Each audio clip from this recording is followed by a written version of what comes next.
존재감 부여해주는 그 이상의 존재감이 느껴지는 그런 표현이 하나가 더 있었습니다. 하나의 대상이 등장을 하는데 그 등장한 대상 하나가 전체를 대표하는 그런 정도의 존재감으로 다가오는 그런 표현이 있었습니다. 이게 뭐냐면 우리 학교 다닐 때 영어 시간에 배운 거 있죠. 대표 단수라고. 바로 그게 이제 이런 경우에 해당됩니다. 이 전체를 대표하니까 아주 특유의 존재감이 뚜렷한 진짜 주인공다운 존재감이다. 이렇게 볼 수가 있는 그런 표현이 되겠습니다.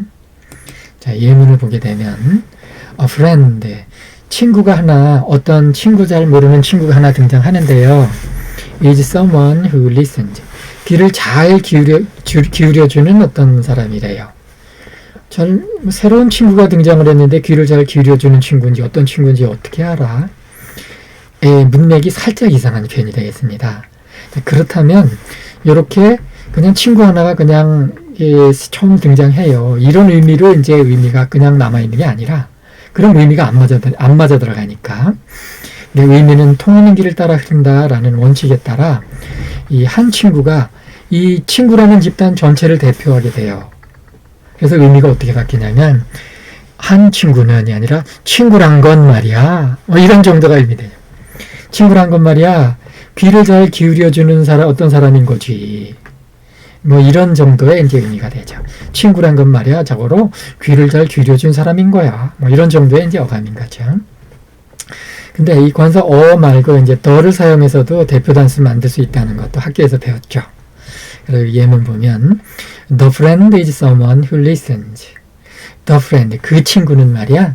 someone, 어떤 사람인가 하면 귀를 기울여주는 사람이야.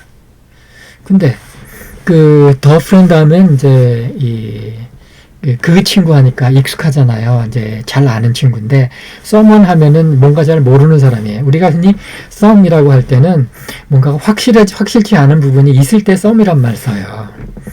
그래서 이 the와 some이 궁합이 충분히 잘 맞아 들어가지는 않을 수 있어 보여요.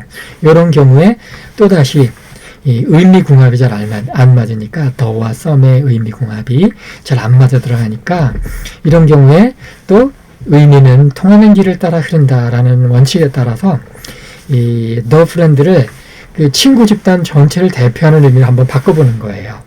그래서 친구란 건 말이야. 그 귀를 잘 기울여주는 그런 사람이어야지. 이렇게 하니까 또 말이 되네. 자, 이래서 관사 어나 더를 사용해서 이 대표 단수 표현들을 만들어 이제 보았는데, 자, 그러면 이제 질문이 되겠습니다. 관사 어를 써서 대표 단수 만든 거나 더를 써서 대표 단수 만든 거나 의미가 다르지 않네요. 똑같네요. 제가 그렇게 해석을 해버렸죠. 그렇습니다. 이제 똑같은 것처럼 느껴지는데, 근데 우리 이제는 알죠. 왜냐하면 관사 어와 더는 마치 물과 기름만큼이나 다르다는 거. 첫 등장과 재등장은 결코 결합할 수 없잖아요. 물과 기름만큼 다르거든요. 자, 그래서 분명히 어를 쓴 대표 단수와 더를 쓴 대표 단수에는 뉘앙스 차이가 있겠다.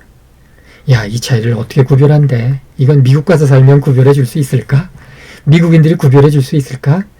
아마 쉽지 않을 것 같습니다. 그래서 이 관사 첫 등장과 재등장의 원리에 따라서 이제 한번 분리를, 그러니까 그 의미를, 그 뉘앙스 차이를 한번 새겨보았습니다.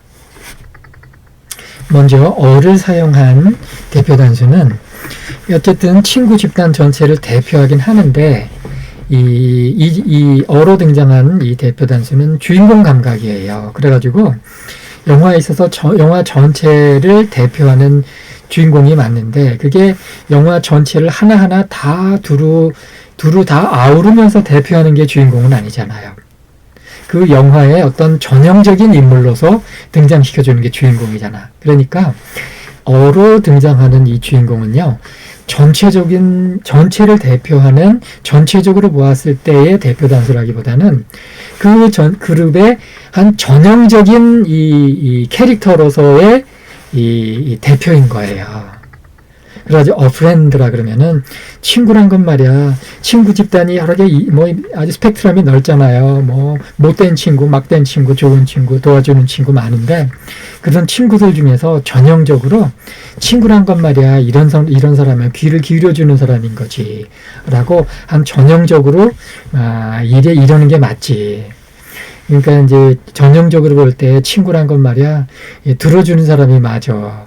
하지만 전체가 다 그렇지는 않을 수도 있겠죠. 왜냐하면 어를 사용해서 등장시켰기 때문에 전체 대표까지는 아직은 모르겠다.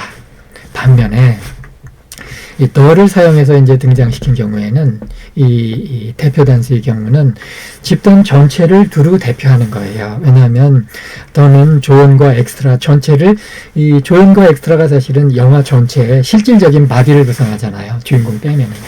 그러니까 영화 전체를 두루 대표하는 이제 이 대표 단수인 거야. 그러니까 더 프렌드 하면 친구라면은 평균적으로 이런 사람이야. 전체적으로 볼 때 이런 사람이야. 이제 이런 정도의 감각이 되는 거죠. 전체적으로 봤을 때 친구란 거는 들어주는 사람이 맞아. 이런 정도의 감각인 거예요. 여기서 이제 더로 이제 더 프렌드라고 했을 때, 아니 근데 친구가 하나 전체적으로 다, 모든 친구가 다 이걸 잘 기울여서 들어줘야 된다 그러면 그거 하기 못하는 사람은 친구 되기 어렵겠네. 조금 부담이 될 수도 있겠죠. 그러니까 이제 이런 경우는, 이 표현 경우에는 더 프렌드보다 a friend, 이런 표현이 좀 더 이제 적절한 표현일 수가 있어요. 왜냐하면은 친구라면 자고로 이런 게 맞지. 이렇게 되면 그렇지 않은 친구도 있다는 걸 일단 인정하고 들어가는 거니까 그게 부담스러울 것까지는 없다는 거죠. 네, 이게 대표 단수라 그랬는데 어와 더를 사용한 대표 단수들이 명확한 차이가 있었군요. 전형 대표와 전체 대표, 전형적인 대표와 전체적인 대표, 이런 정도만큼 차이가 있었습니다. 자, 그러면 두 번째 예문 또 보겠습니다. A man's reach. 자, 한 인간의 도달점은요, reach라는 건 팔을 뻗어가지고 도달하는 거잖아요. 인간이 도달하는 곳은 should, 당연히 exceed his grasp. 그가 팔을 뻗어서 움켜쥐는 범위를 exceed, 능가해야 된다. 그게 당연하다.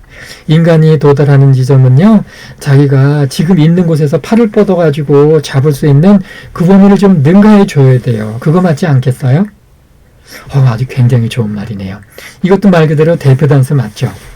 왜냐면 어떤 한 사람이 그럴 수 있지만, 이건 그런 의미보다는 인간이라면 자고로 이러는 게 맞지 않겠느냐라고 한 거잖아요. 근데 모든 인간이 다 그렇다 그러면 또 부담될 수 있으니까 그냥 더 대신에 the man's reach 이렇게 안 쓰고 a man's reach 이렇게 한번 써봤네요.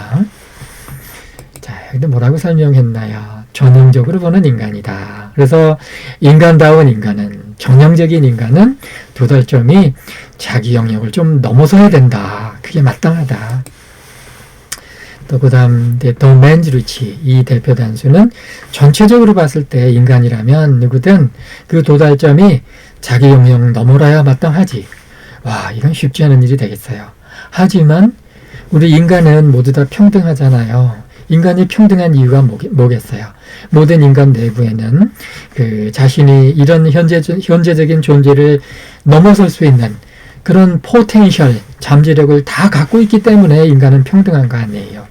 그렇다 그러면 이 더 man's reach라고 해서 인간 누구나 가다가 이제 대표적으로 다 이제 이러는 게 맞다라고 하는 말도 틀렸다라고만 하기는 좀 어렵지 않을까. 이런 생각도 한번 해봤습니다. 자, 그 다음에 A fox is a cunning animal.